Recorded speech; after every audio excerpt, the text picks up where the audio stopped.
Hello, and welcome back to Daily English Talk. We are so happy you are here with us today. I'm your host, Jayson. And I'm your co-host, Julia. We're so happy you're here with us today. If you're learning English and you sometimes feel like you learn new words but then quickly forget them, you're definitely not alone. Yes, you study vocabulary, you understand it, maybe you even write it down. But a few days later, when you want to speak, the word just disappears from your mind. It's very frustrating, right? Exactly. Many learners tell us, I know I've learned this word before, but I can't remember it when I need it. So in today's episode, we're going to talk about something very important. How to stop forgetting English words. We'll explain why forgetting happens, what mistakes cause it, and most importantly, what you can do to remember words more easily and for a longer time. And don't worry, this episode is very practical. We'll share simple techniques, daily habits, and even a small practice activity you can try with us. So whether you're a beginner, intermediate, or advanced learner, this episode will help you make your vocabulary stronger and more active. All right, get comfortable. Maybe grab a notebook. And let's get started with today's topic, how to stop forgetting words. So, Julia, let's start with the big question. Why do we forget English words so easily, even after studying them? That's a great question, Jayson. And the good news is forgetting is actually normal. Our brain is designed to forget information that it thinks is not important. Exactly. If we don't use a word, our brain thinks, oh, this is not useful, and it slowly deletes it. Yes, this is called use it or lose it. If you don't use a word again and again, your brain won't keep it. Another reason is information overload. Many learners try to learn too many words at the same time. Right. If you study 50 new words in one day, your brain becomes tired and confused. It's better to learn fewer words but use them more. Also, many learners learn words passively. They only read them or see them in a list. But they don't say the words, they don't write sentences, and they don't use them in conversation. So the word stays in the short-term memory, not the long-term memory. There's also the emotional side. Stress, fear of making mistakes, and low confidence can block memory.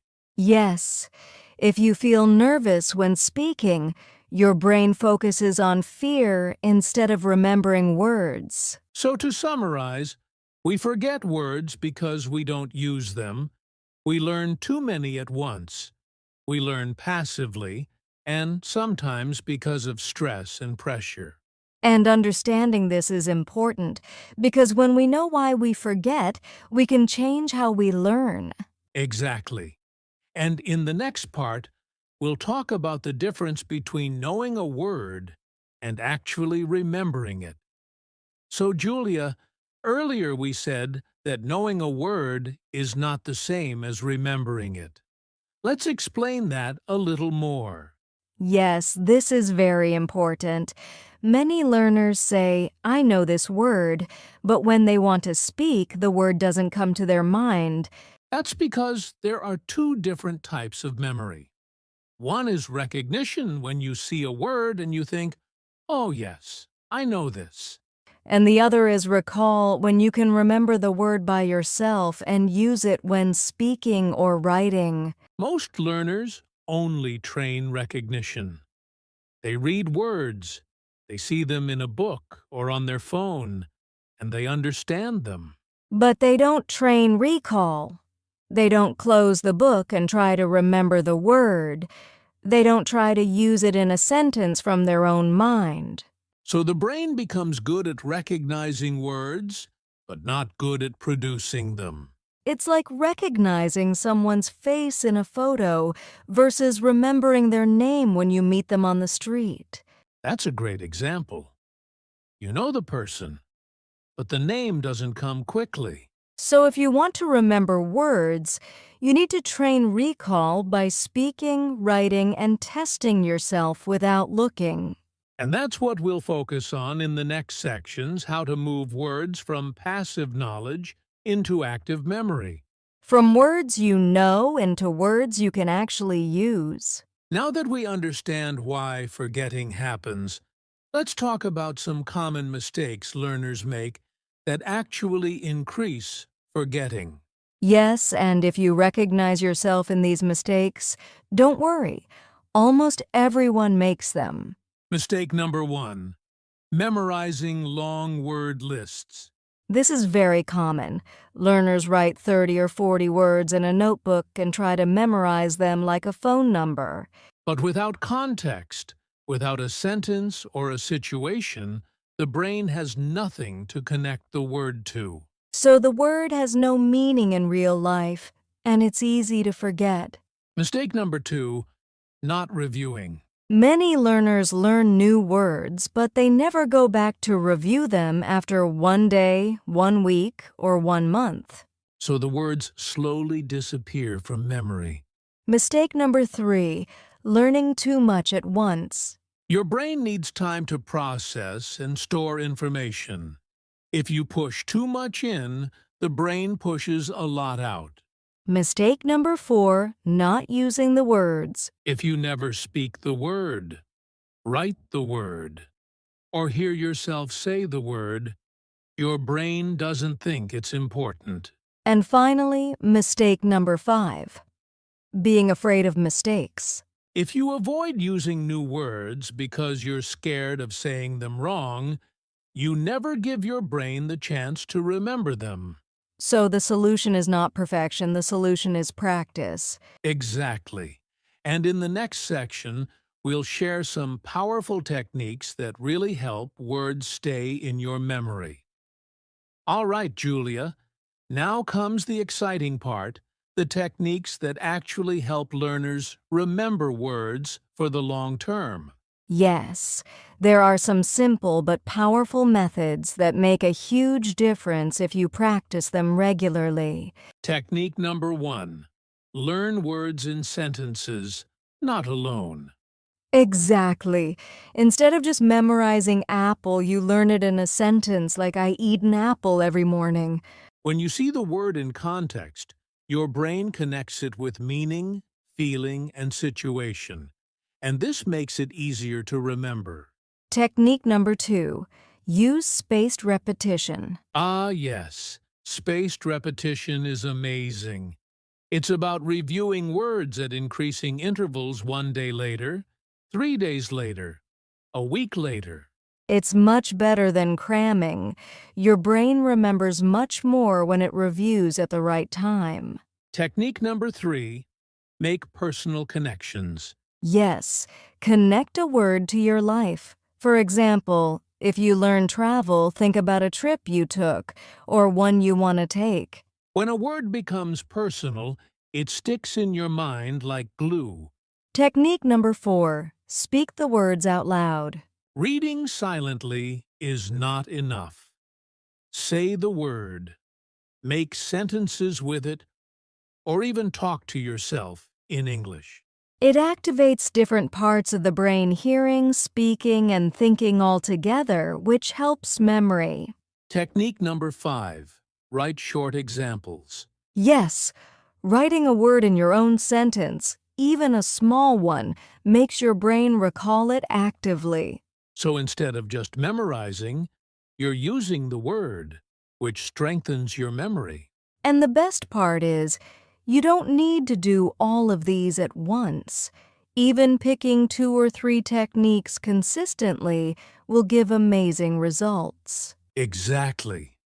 And the more you practice actively, the more words move from short-term memory to long-term memory. Next, we'll talk about daily habits that naturally strengthen your memory, so remembering words becomes easier every day. All right, Julia, we've talked about powerful techniques, but you know what really makes a difference? Daily habits. Absolutely.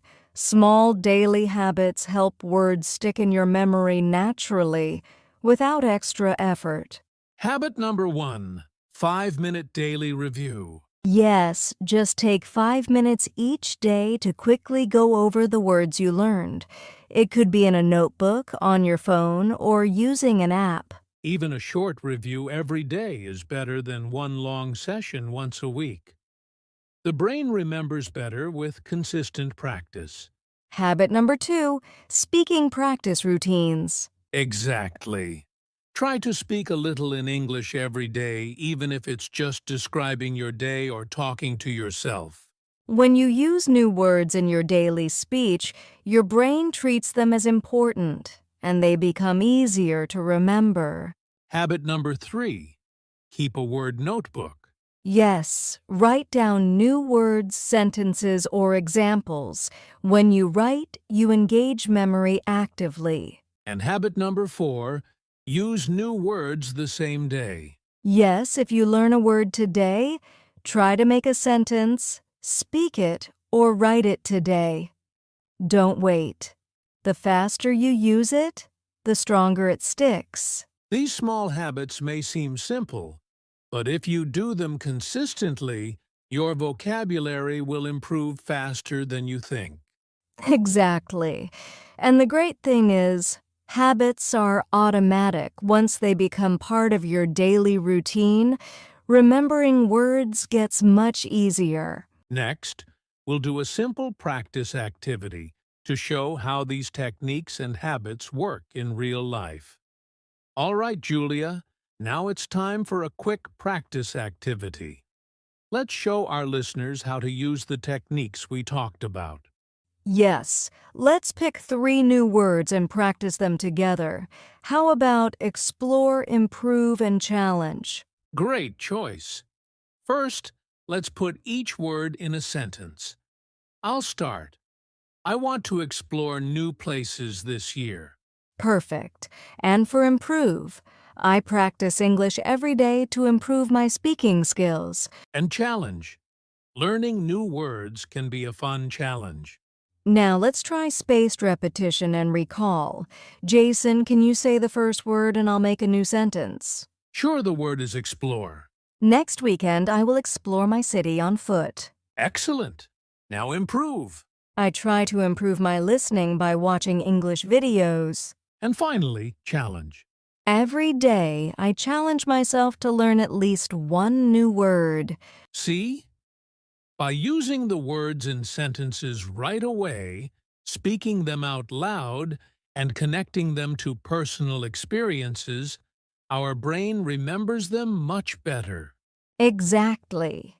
Listeners, you can do this with your own words too. Pick a few words every day, make sentences, speak them, and write them down. Practice like this consistently, and forgetting words will become much harder. All right, Julia, let's quickly recap what we've learned today. Yes!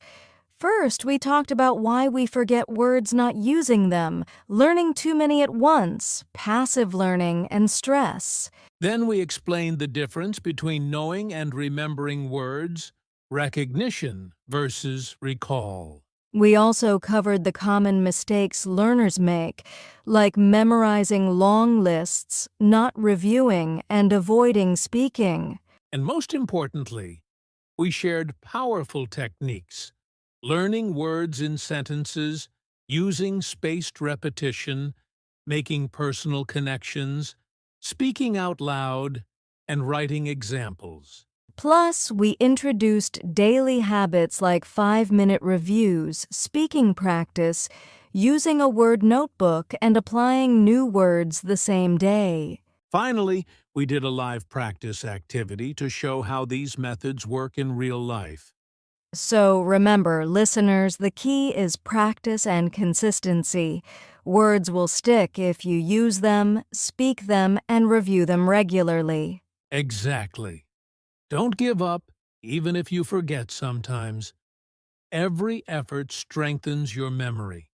If you enjoyed today's episode, Please like, comment, and subscribe to our channel. Share with friends who are learning English too. And don't forget to practice your new words every day. Your brain will thank you. Thanks for listening, everyone. Keep learning, keep practicing, and we'll see you in the next episode of the English Learning Podcast. Bye, everyone.